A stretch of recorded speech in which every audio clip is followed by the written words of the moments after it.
सूरजपुर नाम के एक राज्य में किशोर नाम का एक गरीब मजदूर अपनी पत्नी शारदा के साथ रहता था। किशोर बहुत ही चतुर, चालाक और बुद्धिमान था, लेकिन वो एक भला आदमी था। अपनी गरीबी की अवस्था में भी वो सुख और संतोष से रहता था। सुनिए जी, आज मेरा बेसन के लड्डू खाने का बड़ा ही दिल कर रहा है, लेकिन घर में तो कुछ भी नहीं है, ना बेसन, ना घी, ना गुड़। आप ये सब चीजें किसी तरह से ले आओ तो हम दोनों बेसन के लड्डू खा सकते हैं। चिंता मत करो भाग्यवान, मैं अभी बाजार जाकर ये सभी चीजें लेकर आता हूँ। ऐसा कहकर किशोर वहाँ से चला जाता है और थोड़ी देर चलने के बाद वो मन में सोचने लगा, हे भगवान, मैंने अपनी पत्नी से कह तो दिया कि मैं ये सभी चीजें लेकर आता हूँ, लेकिन कैसे लेकर जाऊँ और कहाँ से लेकर जाऊँ? मेरे जेब में तो 1 रुपया भी नहीं है। मैं एक काम करता हूँ, क्यों ना अपने दोस्त के यहाँ जाऊँ, क्या पता वो मुझे कुछ पैसे उधार दे दे। ये सब सोचता सोचता किशोर अपने दोस्त के पास चला जाता है। अरे किशोर, तुम आओ आओ और बताओ तुम्हारे क्या हाल चाल है और भाभी जी कैसी है? भाई मैं तो अच्छा हूँ और भाभी भी अच्छी है, ये सब तो ठीक है, लेकिन मुझे आज अचानक कुछ रुपयों की जरूरत आ पड़ी है। सोचा अभी तुमसे उधार ले लूँ तो बाद में तुम्हें वापस चुका दूंगा, इसीलिए मैं तुम्हारे पास आया हूँ। किशोर की ऐसी बातें सुनकर मोहन अपने मन में सोचने लगा, ये गरीब पक्कड़ आदमी भला कहाँ से चुकाएगा उधार? इसे कुछ भी दे दूं तो वापस मिलने की उम्मीद तो छोड़नी ही पड़ेगी। ये सब सोचकर वो बोला, तुम बड़े ही बुरे वक्त में आए हो किशोर। अभी तक मेरे खेतों की फसल की कटाई नहीं हुई और मैं भी तुम्हारी ही तरह गरीब हूँ। इन दिनों मेरे पास भी पैसे नहीं है। मैं भी बस फसल पकने का ही इंतजार कर रहा हूँ, क्योंकि आज तुम्हारी भाभी का दिल भी कुछ मीठा खाने का हो रहा है, मगर मेरे पास फूटी कोड़ी भी नहीं है जो मैं बाजार से ला सकूं। अरे भाई मुझे माफ करना, मुझे नहीं पता था कि अभी तुम्हारी हालत भी ऐसी है। मैंने यहाँ आकर फालतू ही तुम्हें तकलीफ दी, मुझे माफ करना। तभी अंदर से मोहन की पत्नी की आवाज आई, अरे सुनिए, खीर बनकर तैयार है, ठंडी होने से पहले खा लीजिए। घर से आती पत्नी की आवाज को सुनकर एक बार तो मोहन हड़बड़ा गया, लेकिन वो तुरंत स्थिति को संभालते हुए बोला, अच्छा किशोर, लगता है मेरी पत्नी ने खिचड़ी बना ली है। शायद पेट भरने लायक भी पूरी न पड़े, मगर आधे पेट खाकर ही संतोष करना पड़ेगा। क्या करे, मजबूरी है। हाँ हाँ भाई, एक दिन अपने भी अच्छे दिन आएंगे। ठीक है, चलो तुम खिचड़ी खाओ, वरना वो ठंडी हो जाएगी। मैं चलता हूँ। ऐसा कहकर किशोर वहाँ से चला जाता है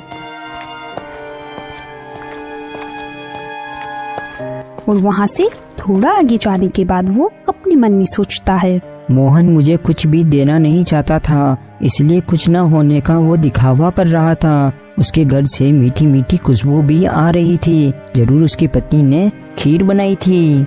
इस तरह सोचता सोचता किशोर चले जा रहा था और परेशान हो रहा था कि अब उसे पैसे उधार कौन देगा। उसे अपनी पत्नी की इच्छा की बड़ी फिक्र थी। फिर चलते चलते उसकी नजर एक हवेली पर पड़ती है, जिस पर बहुत ही अच्छी सजावट हो रखी थी।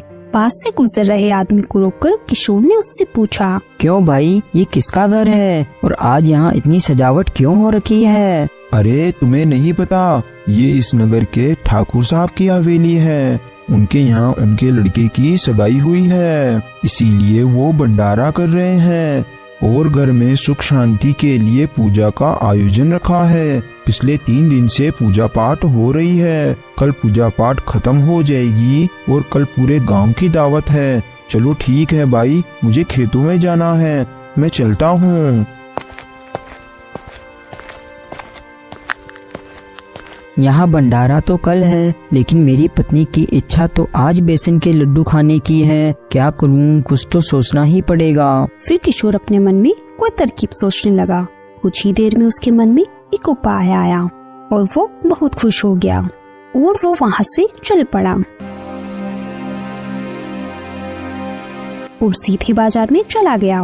और एक बेसन के व्यापारी के पास जा पहुंचा। राम राम सेठ जी, आपके गोदाम में बेसन की कुल कितनी बोरियां होगी? राम राम भाई, तुम कहाँ से आए हो? मैं ठाकुर साहब के यहाँ से आया हूँ। ठाकुर साहब के लड़के की सगाई हुई है, इसीलिए कल वो गांव में भंडारे का आयोजन करना चाहते हैं। अच्छा, ठाकुर साहब के लड़के की सगाई हुई है। हमारी तरफ से ठाकुर साहब को बधाई बोलना। और हाँ, कितनी बोरी बेसन चाहिए ठाकुर साहब को? ये तो मुझे नहीं पता, मुझे तो बस केवल इतना कहा है कि किशन सेठ के यहाँ पर पता कर लेना कि उनके गोदाम में बेसन की कितनी बोरियां हैं और थोड़ा सा बेसन उनसे नमूने के तौर पर लेते आना। देखो भाई, अपन तो एक तरफ से बोरियां लेते हैं और दूसरी तरफ दुकानदार को बोरियां बेच देते हैं, लेकिन अभी अपने गोदाम में कम से कम 50 या 60 बोरियां तो पड़ी ही होगी। और मुझे जहाँ तक पता है इतने में ठाकुर साहब का काम हो जाएगा। और जहाँ तक नमूने के तौर पर बेसन देने की बात है तो वो मैं तुम्हें अभी दिलवा देता हूँ। अरे ओ राजू, जल्दी इस आदमी को पाव भर बेसन दे दो, ये नमूने के तौर पर ले जाकर अपने ठाकुर साहब को दिखा देगा। फिर किशोर ने वहाँ से पाव भर बेसन लिया और वहाँ से चला गया। और फिर वो चलता चलता एक घी के व्यापारी के पास गया। राम राम सेठ जी। जी राम राम भाई। घी के 60 पीपे होंगे सेठ जी? 60 क्यों, पूरे 100 पीपे मिल जाएंगे। लेकिन तुम आए कहाँ से हो? किसने भेजा है तुम्हें? गांव के ठाकुर साहब ने। कल वो गांव में भंडारे का आयोजन करने जा रहे हैं, इसलिए वो घी के लिए पूछ रहे थे और उन्होंने कहा है कि खुले घी में से थोड़ा सा घी नमूने के तौर पर लेते आना। अरे तो कल जो मेरे यहाँ से घी गया था वो घी क्या मिलावटी था? जाकर कह दे अपने ठाकुर साहब से, लेना है तो ले, नहीं लेना है तो ना ले, नमूना वमूना मैं नहीं देता। सेठ की ऐसी बात सुनकर किशोर हैरान रह गया और चुपचाप वहाँ से खिसक गया। उस नगर में घी के और भी व्यापारी थे। किशोर फिर दूसरे व्यापारी के पास पहुँचा और उसे सारी बात बता दी। अरे भाई, ठाकुर साहब ने हमें याद किया, ये तो बहुत ही अच्छी बात है। तुम चिंता मत करो, नमूने के तौर पर मैं तुम्हें अभी घी दे देता हूँ। फिर व्यापारी ने नमूने के तौर पर किशोर को एक केतली में घी दे दिया। किशोर बड़ा ही खुश होकर घी लेकर वहाँ से चलता बना और चलते चलते वो एक गुड़ के व्यापारी के पास गया और उसे भी यही बोला कि उसे गांव के ठाकुर ने भेजा है और नमूने के तौर पर थोड़ा सा गुड़ चाहिए। तो व्यापारी ने उसे गुड़ देते हुए कहा, ये लो भाई, तुम ये गुड़ की डेली, और ये गुड़ बड़ा ही अच्छा गुड़ है, और जल्दी ले जाओ ठाकुर साहब के पास और जल्दी वापस आना और बताना कि कितनी बोरियां भिजवानी है। किशोर गुड़ लेकर वहाँ से चलता बना। अब लड्डू बनाने का सारा सामान उसके पास इकट्ठा हो चुका था।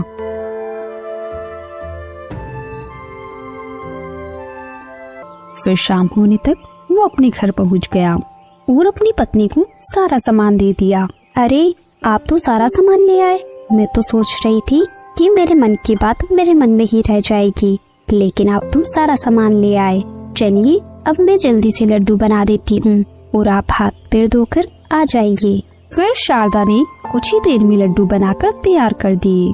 संयोग की बात है कि उसी दिन रात को इस राज्य के राजा सूर्यवीर सिंह भेष बदलकर उस राज्य में घूम रहे थे। तो वो चलते चलते किशोर की झोपड़ी के बाहर आ जाते हैं। तभी उन्हें आवाज आती है, सुनो भाग्यवान, तुमने लड्डू तो तैयार कर दिए हैं, लेकिन हम इन लड्डू को अभी नहीं खाएंगे। क्यों जी, आप ऐसा क्यों बोल रहे हो? लड्डू अभी नहीं खाएंगे तो फिर कब खाएंगे? अरे मेरा दोस्त वो मोहन है ना, तुम्हारी इच्छा पूरी करने के लिए मैं उससे कुछ पैसे उधार लेने के लिए गया था। तो वो बोल रहा था कि उसकी पत्नी की इच्छा भी कुछ मीठा खाने की है। अगर वो इस वक्त यहाँ पर आ गया तो हमें ना चाहते हुए भी हमारे लड्डू में से कुछ हिस्सा उसे और उसकी पत्नी को देना पड़ेगा। फिर हमारे हिस्से में क्या आएगा? हे राम, फिर तो मैं घर में एक भी दिया नहीं जलाऊंगी। अंधेरे में ही बैठकर अपन दोनों ही लड्डू खा लेंगे। फिर दोनों पति पत्नी ने ऐसा ही किया कि दोनों अंधेरे में बैठकर लड्डू खाने लगे। बात बहुत ही पुरानी है। लखनपुर राज्य में मोहन नाम का एक गरीब किसान रहता था। उसके परिवार में उसका बेटा राजू और उसकी पत्नी सीमा रहती थी। राजू एक बहुत ही शरारती लड़का था। वो हमेशा शरारत करता रहता था और जब भी मोहन उससे कहता राजू, तू हमेशा झगड़े, मारपीट और शरारत करने में ही समय बिताता है। तू मेरे साथ खेतों पर चल, वहाँ पर चलकर मेरे साथ मेरे काम में हाथ बटाया कर। नहीं पिताजी, मैं खेतों पर नहीं जाऊंगा, मैं भी छोटा हूँ। ऐसे ही कुछ साल बीते। राजू बड़ा हो गया तो एक दिन मोहन ने उससे कहा, बेटा, अब मैं उम्र के हिसाब से कुछ थकान महसूस करने लगा हूँ। भगवान की दया से अब तुम काम करने लायक हो गए हो। अब तुम हमें काम करके खिलाओ। पिताजी, आपने मुझे इतने दिनों तक खिलाया पिलाया है, कुछ दिन और खिलाओगे पिलाओगे तो क्या हो जाएगा? राजू की ये बात सुनकर मोहन चुप हो गया। मोहन के समझाने का राजू पर कोई असर नहीं पड़ता और वो रोज की ही तरह इधर उधर घूमता रहता। और फिर इसी तरह कई साल और बीत गए। बेटा, अब तो तुम्हारे दाढ़ी मूछ भी निकल आई है। अब तो तुम काम काज करो ना। अब तो मैं सचमुच ही बूढ़ा हो चुका हूँ। पिताजी, आप दोनों मेरे माता पिता हो, आपने ही मुझे पैदा किया है, मुझे जीवन भर खिलाने का आपका फर्ज है। आप अपने फर्ज को निभाओ, मैं तो कोई काम काज नहीं करने वाला। ये कहकर राजू वहाँ से चला गया। सीमा, मैं तो राजू को समझा समझा कर थक गया हूँ। उसे सुधारने का मुझे कोई उपाय नजर नहीं आता। क्या करूँ? क्या मैं इसी तरह अपने बुढ़ापे में ही खेतों में काम करता रहूँगा? आप इस तरह दुखी मत होइए। आप सरपंच जी के पास जाकर राजू की शिकायत कर दीजिए, तो सरपंच जी उसे बुलाकर कुछ समझा देंगे या डरा धमका देंगे। हाँ सीमा, तुम बिल्कुल सही कह रही हो। मुझे ऐसा ही करना चाहिए, वरना मैं तो इसे कभी नहीं सुधार सकता। उसी दिन मोहन सरपंच जी के पास चला गया।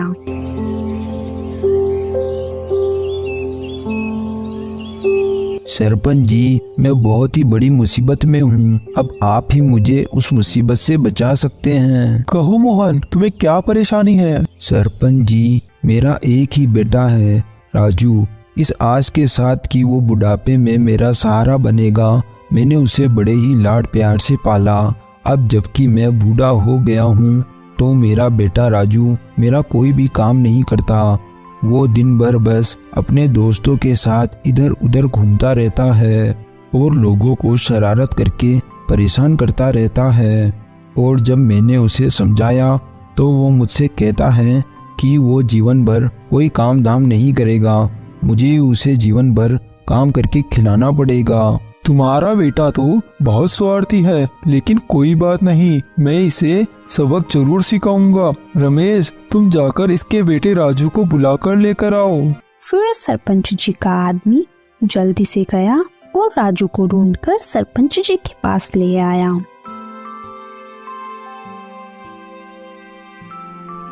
राजू, क्या ये तेरे पिता है? हाँ सरपंच जी, ये मेरे पिता है। क्यों रे राजू, तू इतना जवान और इतना हट्टा कट्टा है, फिर भी तू कोई काम धाम क्यों नहीं करता? अपने बूढ़े माँ बाप को कमा कर क्यों नहीं खिलाता पिलाता? सरपंच जी, मैं कामकाज करूँ भी तो क्या करूँ? मैंने आज तक कोई भी कामकाज नहीं सीखा और अब कामकाज सीखने की मेरी उम्र नहीं रही। राजू, तुझे ऐसा कहते बिल्कुल भी शर्म नहीं आ रही? तुम चाहे कुछ भी काम करो, मजदूरी करो या चोरी चकारी करो या डाका डालो, ये तुम्हारी इच्छा है, लेकिन तुम्हें अपने माता पिता को खिलाना पिलाना ही पड़ेगा।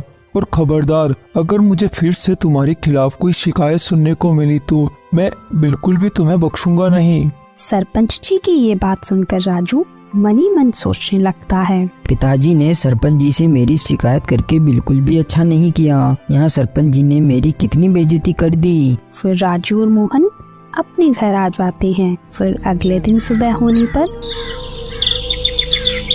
अरे तू सुबह सुबह बन ठन कर कहाँ जा रहा है? पिताजी, आपने कल मेरी सबके सामने बहुत बेइज्जती करवाई थी, इसलिए मैंने सोच लिया अब मैं इस घर को छोड़कर जा रहा हूँ। आज के बाद आपको गांव वालों से मेरे लिए कुछ भी सुनने को नहीं मिलेगा।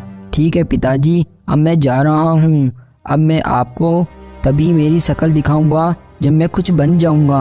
अरे अरे राजू, मेरी बात तो सुनो। लेकिन राजू मोहन की एक न सुना और वहाँ से चला गया। ये इसको अब नया ही भूत सवार हुआ है। मैं भी देखता हूँ कितने दिन घर के बाहर रहता है। और उधर राजू चलते चलते गांव से निकलकर एक जंगल में पहुँच गया।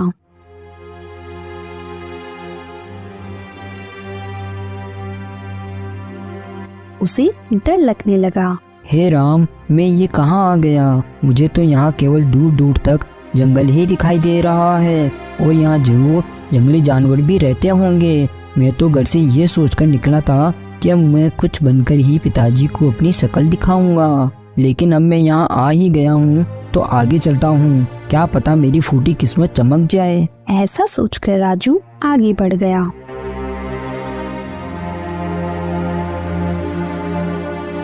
थोड़ा आगे चलने पर रास्ते में उसे एक साधु बाबा पेड़ के नीचे बैठे हुए नजर आते हैं, तो वो उनके पास जाता है। बाबा जी, आप इस जंगल में अकेले क्या कर रहे हैं? क्या आपका इस दुनिया में और कोई भी नहीं है जो आप यहाँ अकेले बैठे हो? बेटा, मैं इसी जंगल में रहता हूँ और यहाँ से आने जाने वाले लोगों से मांगकर खा लेता हूँ, और अगर तुम्हारे पास कुछ खाने को है तो तुम मुझे दे दो, भगवान तुम्हारा भला करेगा। बाबा की ऐसी बात सुनकर राजू अपने मन में सोचने लगा।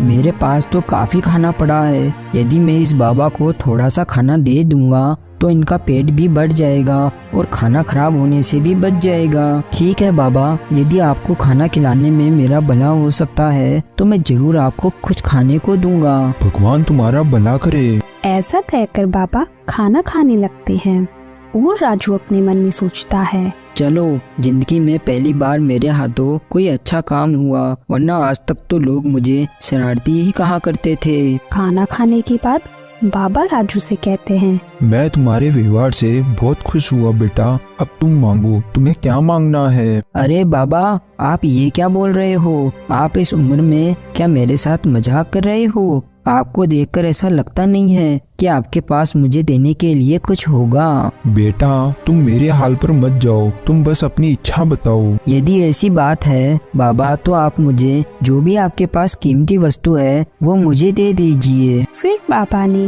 अपनी झोली से एक मोतियों की माला निकाली और राजू को देते हुए कहा, तुम इस मोतियों की माला को पहन लो, ये मेरे पास सबसे मूल्यवान वस्तु है, साथ ही तुम्हारे द्वारा दिए गए भोजन का मूल्य भी है। अरे बाबा, ये तो एक साधारण सी मोतियों की माला है। ये कोई साधारण मोती की माला नहीं है, बल्कि जादुई मोती की माला है। इस माला को तुम जैसे ही पहनोगे और हाथ लगाओगे तो एक जादुई तोता इससे बाहर निकल कर आएगा और वो तोता तुम्हारी सभी इच्छाएं पूरी करेगा।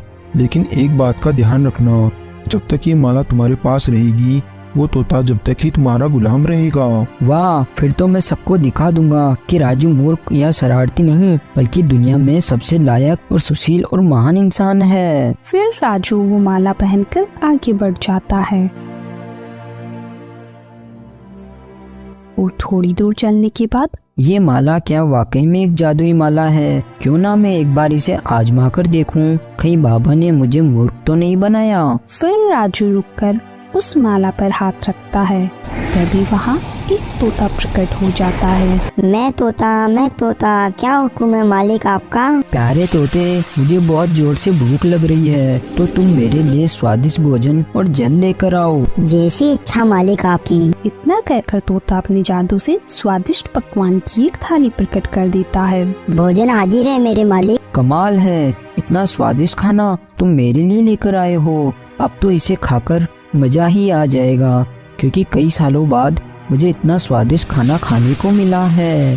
जरूर वो बाबा एक चमत्कारी बाबा है, जिसने मेरी परीक्षा लेने के बाद मुझे उपहार में ये जादुई मोतियों की माला दी है। फिर जब राजू ने खाना खा लिया तो तोते ने अपने जादू से उस थाली को गायब कर दिया। अब मेरे लिए क्या आज्ञा है मेरे मालिक? प्यारे तोते, क्या तुम मुझे ये रामनगर लीजिए मेरे मालिक, मामा के अपन पास रामनगर पहुंचा की सकते सीमा हो? पर पहुंच उनसे रहे मिले हैं। मुझे काफी मालिक, समय हो अब गया मेरे लिए है। क्या क्यों आज्ञा नहीं है? मालिक? अब तुम गायब हो जाओ और जब तुम्हारी जरूरत पड़ेगी जब मैं तुम्हें बुला लूंगा। अरे हाँ, लेकिन एक बात बताते जाओ, इस समय मेरे मामा के घर में खाने में क्या बना होगा? जो हुक्म मेरे मालिक, थोड़ी देर रुकिए, मैं अभी बताता हूँ। फिर थोड़ी ही देर में तोते ने अपने जादू से पता लगा लिया। मालिक, आज तो आपके मामा के यहाँ बहुत स्वादिष्ट पकवान बने हैं, जलेबी, खीर, लड्डू। अरे वाह, फिर तो मजा ही आ जाएगा। ठीक है, अब तुम गायब हो जाओ। फिर तोता वहाँ से गायब हो गया और राजू अपने मामा के घर की ओर निकल पड़ा।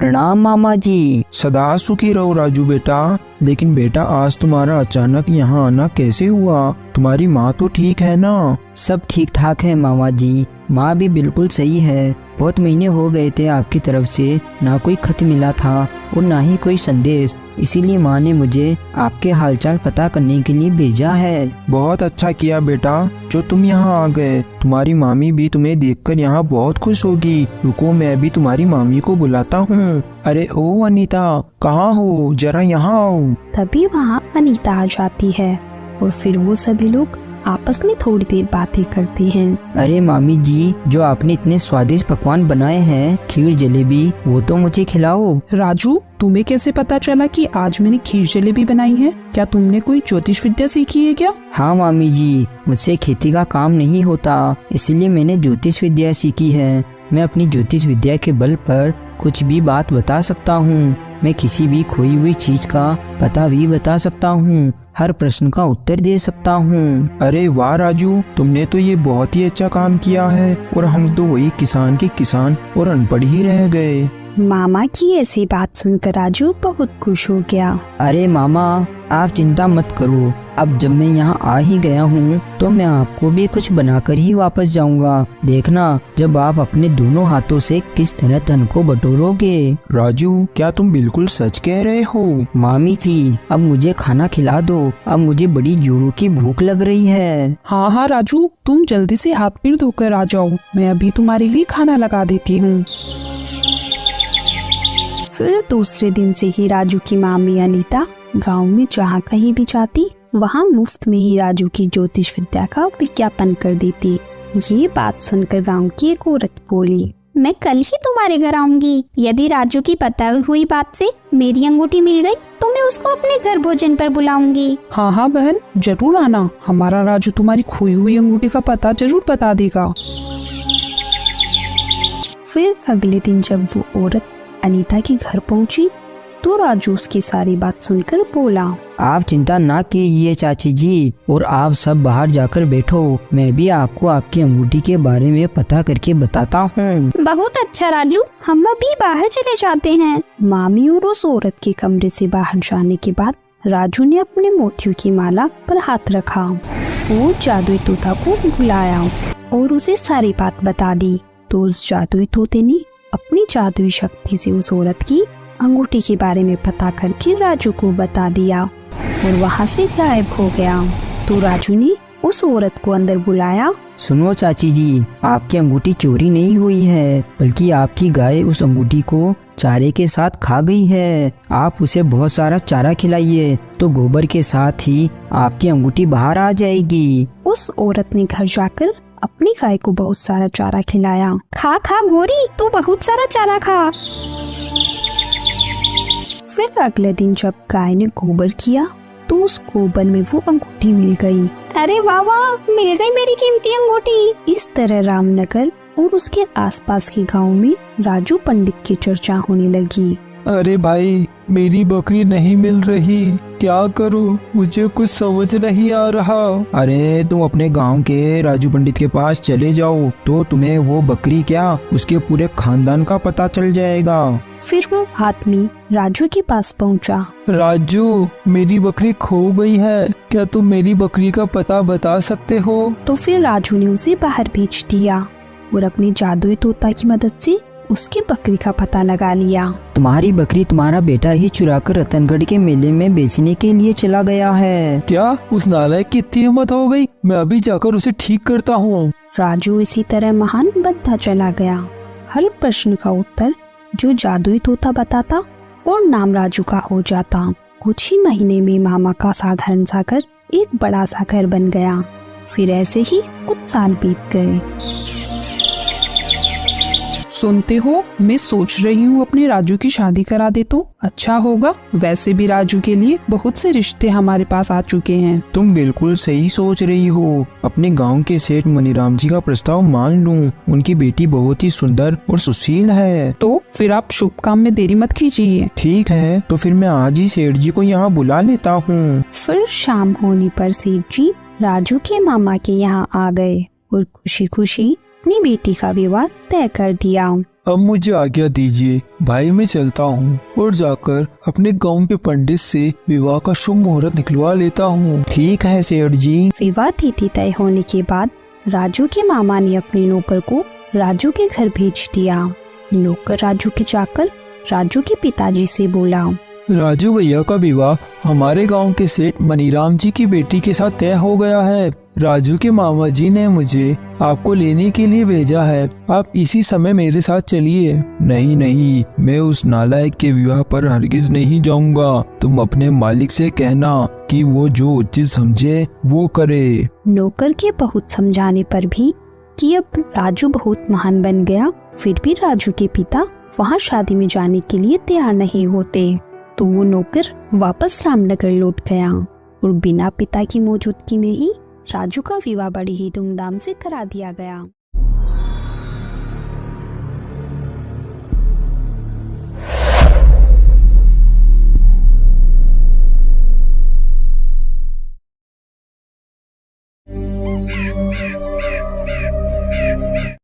बात बहुत ही पुरानी है। लखनपुर राज्य में मोहन नाम का एक गरीब किसान रहता था। उसके परिवार में उसका बेटा राजू और उसकी पत्नी सीमा रहती थी। राजू एक बहुत ही शरारती लड़का था।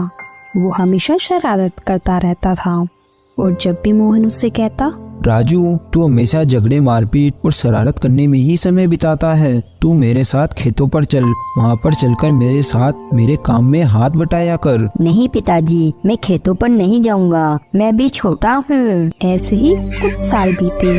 राजू बड़ा हो गया तो एक दिन मोहन ने उससे कहा, बेटा अब मैं उम्र के हिसाब से कुछ थकान महसूस करने लगा हूँ। भगवान की दया से अब तुम काम करने लायक हो गए हो। अब तुम हमें काम करके खिलाओ। पिताजी, आपने मुझे इतने दिनों तक खिलाया पिलाया है, कुछ दिन और खिलाओगे पिलाओगे तो क्या हो जाएगा? राजू की ये बात सुनकर मोहन चुप हो गया।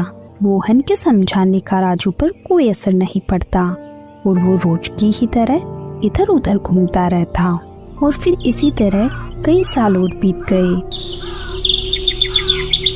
बेटा अब तो तुम्हारे दाढ़ी मूछ भी निकल आई है, अब तो तुम काम काज करो ना।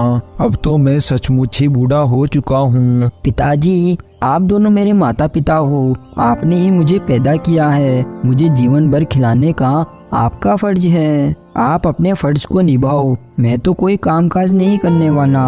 ये कहकर राजू वहाँ से चला गया। सीमा, मैं तो राजू को समझा समझा कर थक गया हूँ। उसे सुधारने का मुझे कोई उपाय नजर नहीं आता। क्या करूँ? क्या मैं इसी तरह अपने बुढ़ापे में ही खेतों में काम करता रहूँगा? आप इस तरह दुखी मत होइए, आप सरपंच जी के पास जाकर राजू की शिकायत कर दीजिए, तो सरपंच जी उसे बुलाकर कुछ समझा देंगे या डरा धमका देंगे। हाँ सीमा, तुम बिल्कुल सही कह रही हो, मुझे ऐसा ही करना चाहिए, वरना मैं तो इसे कभी नहीं सुधार सकता। उसी दिन मोहन सरपंच जी के पास चला गया।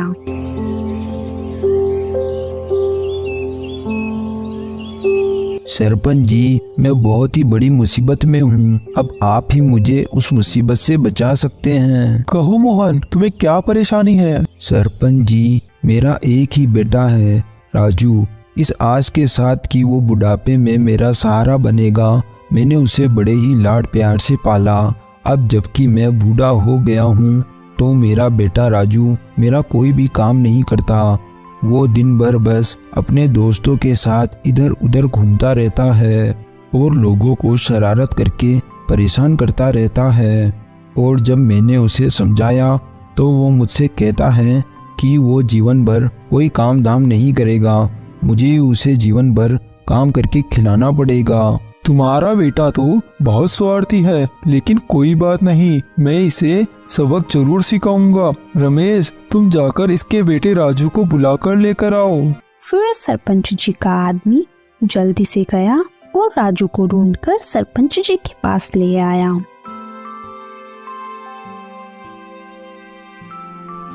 राजू, क्या ये तेरे पिता है? हाँ सरपंच जी, ये मेरे पिता है। क्यों रे राजू, तू इतना जवान और इतना हट्टा कट्टा है, फिर भी तू कोई काम धाम क्यों नहीं करता? अपने बूढ़े माँ बाप को कमा कर क्यों नहीं खिलाता पिलाता? सरपंच जी, मैं कामकाज करूँ भी तो क्या करूँ, मैंने आज तक कोई भी कामकाज नहीं सीखा और अब कामकाज सीखने की मेरी उम्र नहीं रही। राजू, तुझे ऐसा कहते बिल्कुल भी शर्म नहीं आ रही? तुम चाहे कुछ भी काम करो, मजदूरी करो या चोरी चकारी करो या डाका डालो, ये तुम्हारी इच्छा है, लेकिन तुम्हें अपने माता पिता को खिलाना पिलाना ही पड़ेगा।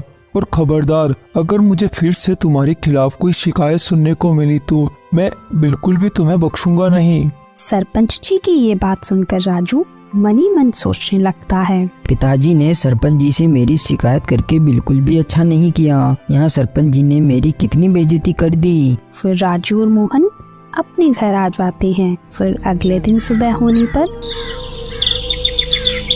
अरे तू सुबह सुबह बन ठन कर कहाँ जा रहा है? पिताजी, आपने कल मेरी सबके सामने बहुत बेइज्जती करवाई थी, इसलिए मैंने सोच लिया अब मैं इस घर को छोड़कर जा रहा हूँ। आज के बाद आपको गांव वालों से मेरे लिए कुछ भी सुनने को नहीं मिलेगा। ठीक है पिताजी, अब मैं जा रहा हूँ। अब मैं आपको तभी मेरी शक्ल दिखाऊंगा जब मैं कुछ बन जाऊंगा।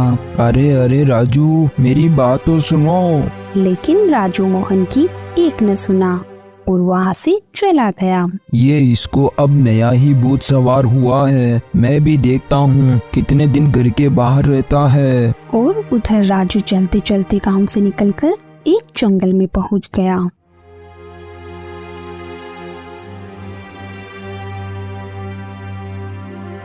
उसे डर लगने लगा। हे राम, मैं ये कहाँ आ गया? मुझे तो यहाँ केवल दूर दूर तक जंगल ही दिखाई दे रहा है और यहाँ जरूर जंगली जानवर भी रहते होंगे। मैं तो घर से ये सोचकर निकला था कि अब मैं कुछ बनकर ही पिताजी को अपनी शक्ल दिखाऊंगा, लेकिन अब मैं यहाँ आ ही गया हूँ तो आगे चलता हूँ, क्या पता मेरी फूटी किस्मत चमक जाए। ऐसा सोचकर राजू आगे बढ़ गया।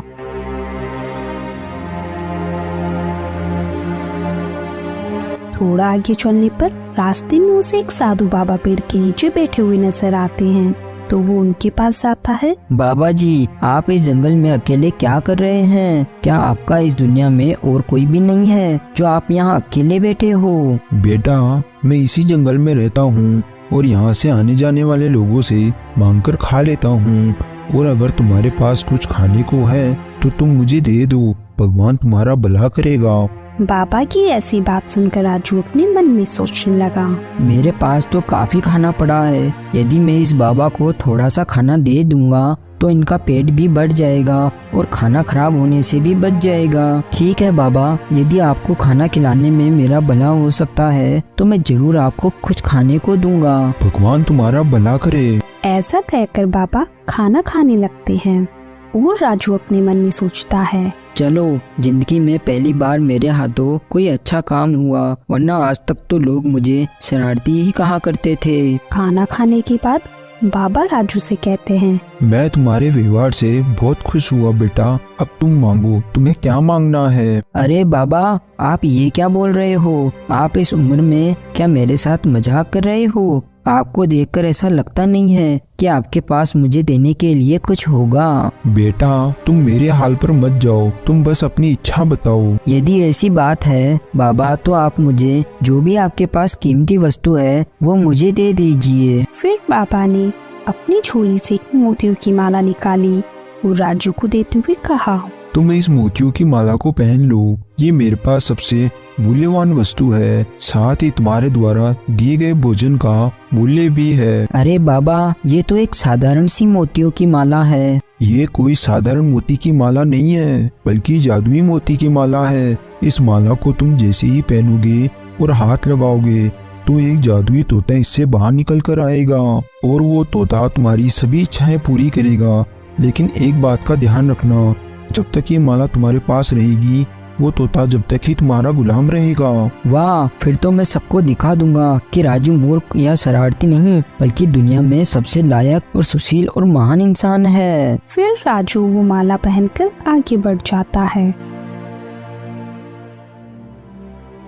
और थोड़ी दूर चलने के बाद, ये माला क्या वाकई में एक जादुई माला है? क्यों ना मैं एक बार इसे आजमा कर देखूं, कहीं बाबा ने मुझे मूर्ख तो नहीं बनाया। फिर राजू रुककर उस माला पर हाथ रखता है, तभी वहाँ एक तोता प्रकट हो जाता है। मैं तोता, क्या हुक्म है मालिक आपका? प्यारे तोते, मुझे बहुत जोर से भूख लग रही है, तो तुम मेरे लिए स्वादिष्ट भोजन और जल लेकर आओ। जैसी इच्छा मालिक आपकी। इतना कहकर तोता अपने जादू से स्वादिष्ट पकवान की एक थाली प्रकट कर देता है। भोजन हाजिर है मेरे मालिक। कमाल है, इतना स्वादिष्ट खाना तुम मेरे लिए लेकर आए हो। अब तो इसे खाकर मजा ही आ जाएगा, क्योंकि कई सालों बाद मुझे इतना स्वादिष्ट खाना खाने को मिला है।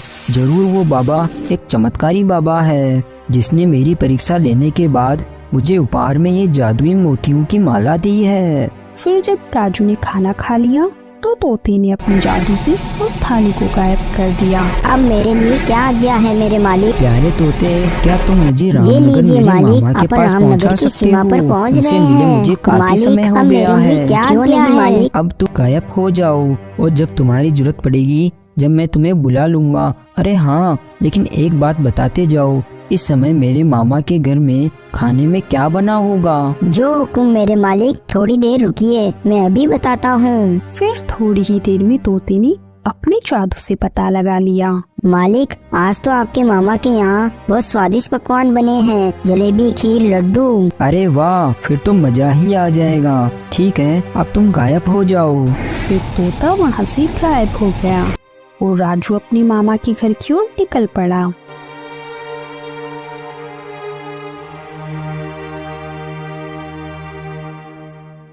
प्रणाम मामा जी। सदा सुखी रहो राजू बेटा। लेकिन बेटा, आज तुम्हारा अचानक यहाँ आना कैसे हुआ? तुम्हारी माँ तो ठीक है ना? सब ठीक ठाक है मामा जी, माँ भी बिल्कुल सही है। बहुत महीने हो गए थे आपकी तरफ से ना कोई खत मिला था और ना ही कोई संदेश, इसीलिए माँ ने मुझे आपके हालचाल पता करने के लिए भेजा है। बहुत अच्छा किया बेटा जो तुम यहाँ आ गए। तुम्हारी मामी भी तुम्हें देखकर यहाँ बहुत खुश होगी। रुको, मैं भी तुम्हारी मामी को बुलाता हूँ। अरे ओ अनीता, कहाँ हो? जरा यहाँ आओ। तभी वहाँ अनीता आ जाती है और फिर वो सभी लोग आपस में थोड़ी देर बातें करते हैं। अरे मामी जी, जो आपने इतने स्वादिष्ट पकवान बनाए हैं, खीर जलेबी, वो तो मुझे खिलाओ। राजू, तुम्हें कैसे पता चला कि आज मैंने खीर जलेबी बनाई है? क्या तुमने कोई ज्योतिष विद्या सीखी है क्या? हाँ मामी जी, मुझसे खेती का काम नहीं होता, इसलिए मैंने ज्योतिष विद्या सीखी है। मैं अपनी ज्योतिष विद्या के बल पर कुछ भी बात बता सकता हूँ।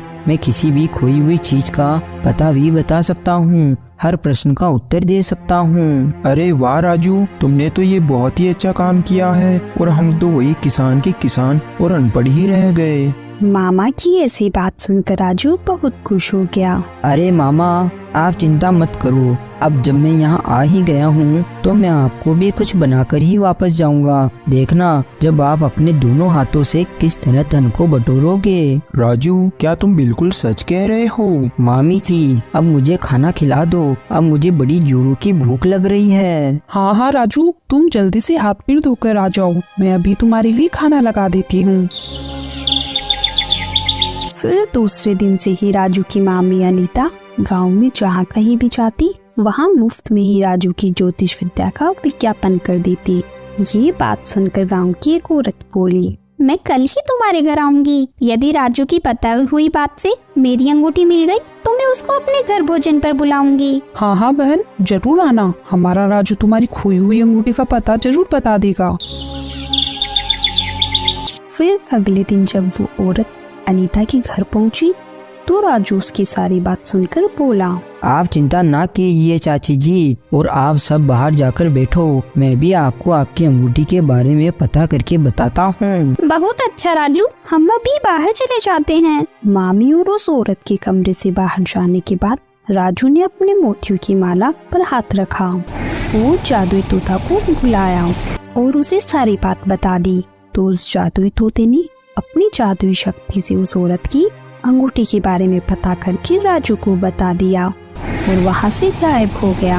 तो राजू ने उस औरत को अंदर बुलाया। सुनो चाची जी, आपकी अंगूठी चोरी नहीं हुई है, बल्कि आपकी गाय उस अंगूठी को चारे के साथ खा गई है। आप उसे बहुत सारा चारा खिलाइए तो गोबर के साथ ही आपकी अंगूठी बाहर आ जाएगी। उस औरत ने घर जाकर अपनी गाय को बहुत सारा चारा खिलाया। खा खा गोरी, तू बहुत सारा चारा खा।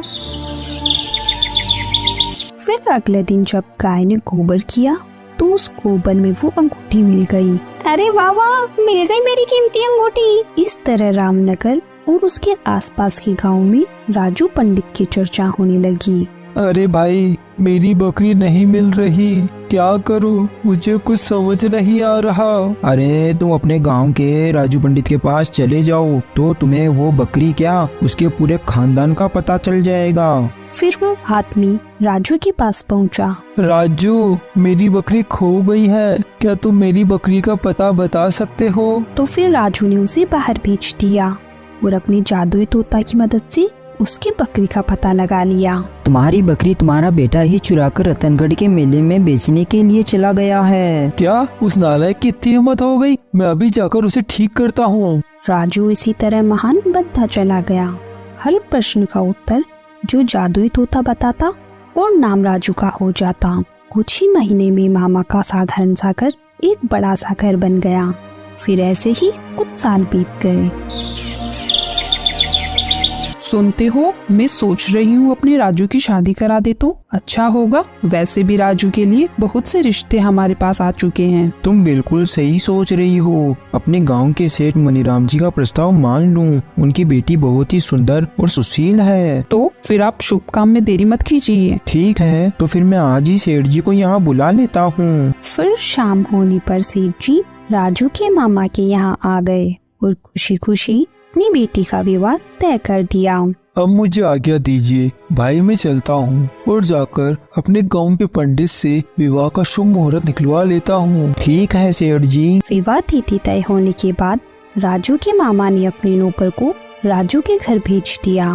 नौकर राजू के जाकर राजू के पिताजी से बोला, राजू भैया का विवाह हमारे गांव के सेठ मनीराम जी की बेटी के साथ तय हो गया है। राजू के मामा जी ने मुझे आपको लेने के लिए भेजा है। आप इसी समय मेरे साथ चलिए। नहीं नहीं, मैं उस नालायक के विवाह पर हरगिज नहीं जाऊंगा। तुम अपने मालिक से कहना कि वो जो उचित समझे वो करे। नौकर के बहुत समझाने पर भी कि अब राजू बहुत महान बन गया, फिर भी राजू के पिता वहाँ शादी में जाने के लिए तैयार नहीं होते। तो वो नौकर वापस रामनगर लौट गया और बिना पिता की मौजूदगी में ही राजू का विवाह बड़ी ही धूमधाम से करा दिया गया।